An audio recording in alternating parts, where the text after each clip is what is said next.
In today's video, we'll be going over a Sony executive talking about the PlayStation 4 and how the audience demands single-player games. I think it's a very interesting time when we talk about single-player games, especially what EA said a while back, and with this notion that the gaming world might be moving to multiplayer experiences, longevity-oriented experiences, games that you can attach a lot of microtransactions to. It seems like Sony has a different thought process when it comes to that. And while it's been a very tumultuous time for Final Fantasy 15, we recently got a pretty major update about the game, and the multiplayer component in Final Fantasy 15 Comrades is now available as a standalone game. So you can buy it completely separate of your regular Final Fantasy 15 experience. Also, for those of you excited for The Division 2, you'll want to know that a very limited technical alpha test will be going on this weekend, and I want to go over the tweet The Division 2's Twitter account put out and just talk a little bit about that game. Also, we've got brand new information on a story-driven roguelike game called Children of Morta that'll be coming to the PlayStation 4 next year, and I want to give that game a little bit of shine. Also, for the holiday time, Dragon Quest is giving out some free PSN goodies, and all of that is available right now, including a variety of different avatars as well as a pretty cool theme.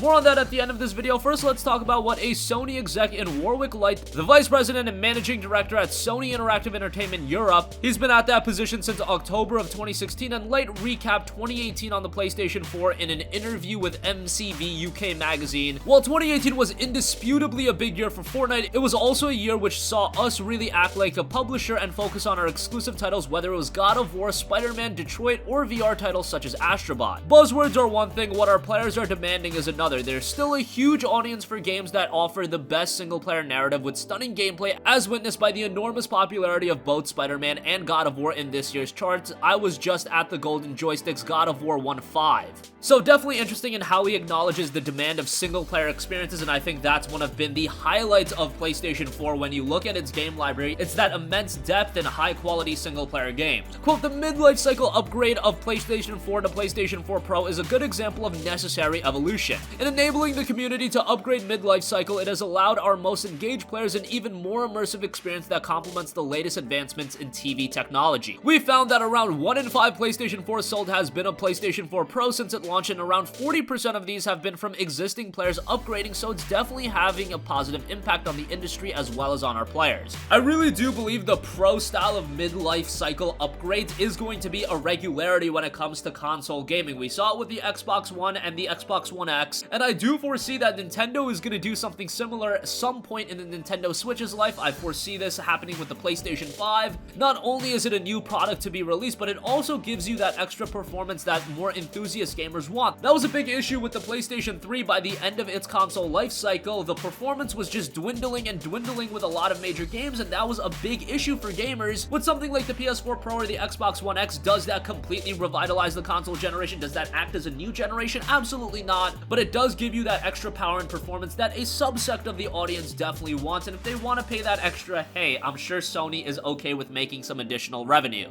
But some highlights out of this, it looks like Sony is going to continue the trend with single-player gaming, and I think that's pretty evident to see, especially when you look at the 2019 lineup. Days Gone, The Last of Us Part 2, Ghost of Tsushima, Death Stranding, all being very single-player oriented experiences, but I imagine this will also continue on when we talk about PlayStation 5 games and those unannounced titles. Moving on from that, Final Fantasy 15, as I mentioned, has had a very tumultuous time. A lot of that game's additional content has been canceled, but hey, it has just recently gotten an update, and now we know that Final Fantasy 15 Comrades, the multiplayer expansion that was released last year, it is available as a standalone game, and it's priced at just $9.99. And at the same time, there was a new update released, Update 10, that added new and powerful bosses. Here's the description for FF15 Comrades. Quote, create your own original avatar and fight for the light as you discover the untold tale of Eos's decade of darkness. Join up to 3 friends or go it alone in a slew of new quests full of challenge and excitement. And be sure to keep an eye out for some familiar faces, including the Prince. Enjoy the wide and wondrous world of Final Fantasy 15 like never before in multiplayer Comrades. Players who purchase Final Fantasy 15 multiplayer expansion Comrades can download Final Fantasy 15 multiplayer Comrades for free.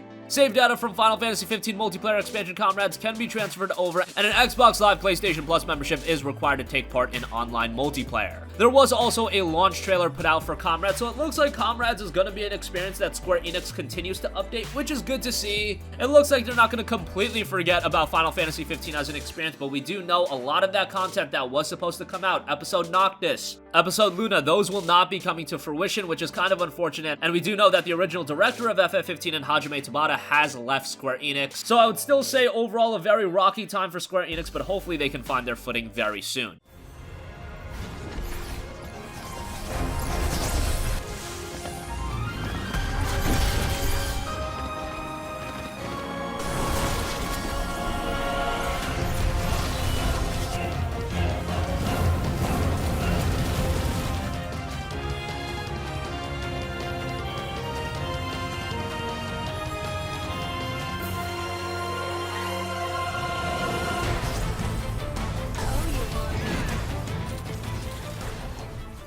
Moving on from that, one of early 2019's bigger titles definitely has to be Tom Clancy's The Division 2, and a closed technical alpha test will be happening this weekend. It's gonna be limited, and a very limited amount of players are actually gonna get into the technical alpha test. The Division Twitter account put out this: "We will be conducting a confidential technical alpha this weekend with a very limited number of players selected to help us to test our servers and give feedback. For more information, visit thedivisiongame.com/alpha-FAQ. Now, if you don't get into the alpha, don't fret too much. You can also sign up for the beta. You can check that out at thedivisiongame.com/beta, so that'll be another opportunity to check out the game. The alpha itself will be running from December 15th to December 18th, and again, a very small portion of the audience will actually be able to check out the game.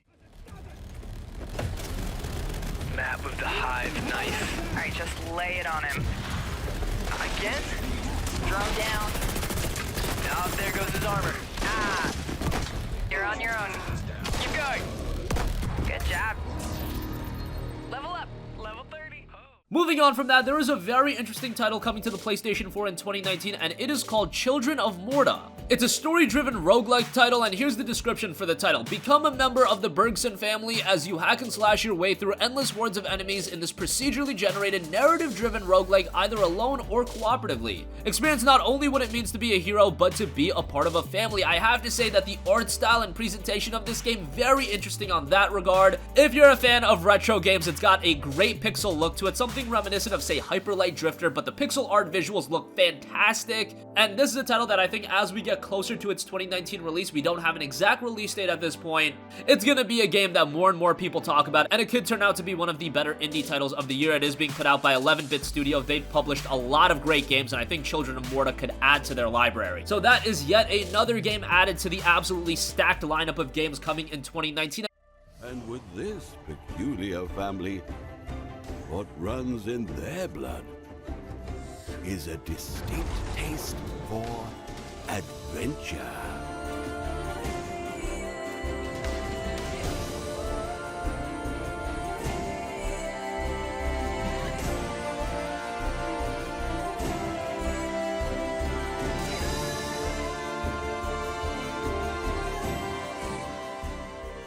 And lastly, I do want to give a shout out to Dragon Quest XI having some PlayStation Network goodies available free. It's available for everyone, and what you can get right now is a collection of different avatars that commemorate Dragon Quest XI, and also there's a free Dragon Quest XI Party Time theme available right now. We'll leave links to both of those in the description box down below. At the very least, check out that theme, especially if you dug Dragon Quest XI, which I did think was the best JRPG of the year. And that says quite a lot because we've had some really great JRPGs this year, but Dragon Quest XI, one of the best of this generation, to be perfectly honest. And that is going to conclude this video. Again, Warwick Light, a Sony executive, is saying that demand for single-player games is very high, and PlayStation 4 Pro was something that was necessary this generation. Final Fantasy 15 Comrades has had its standalone release, and it is available for $9.99. The Division 2 will be holding a closed technical alpha test this weekend. It's going to be very limited, but do keep an eye on your email. You might get access to it. Children of Morta is a 2019 title you should definitely have your eyes on. I think this is going to be a game that really captivates people when it's released. We're still a ways out, but I'll keep you guys updated on that game. And again, check out some free Dragon Quest XI PSN goodies, links in the description box below. That's gonna conclude this video. Sound off with all of your thoughts in the comment section down below. Thank you for watching, and goodbye. Hey guys, we hope you enjoyed the video, and if you did, make sure to hit the subscribe button, and if you're already subscribed, do us a favor and hit the bell icon. This way you'll be notified whenever we post a new video. That's the best way to keep up with all of our uploads, and we usually try to upload 2 videos a day. And with the bell icon hit, you'll be notified whenever we do upload a video. As always, thanks for watching.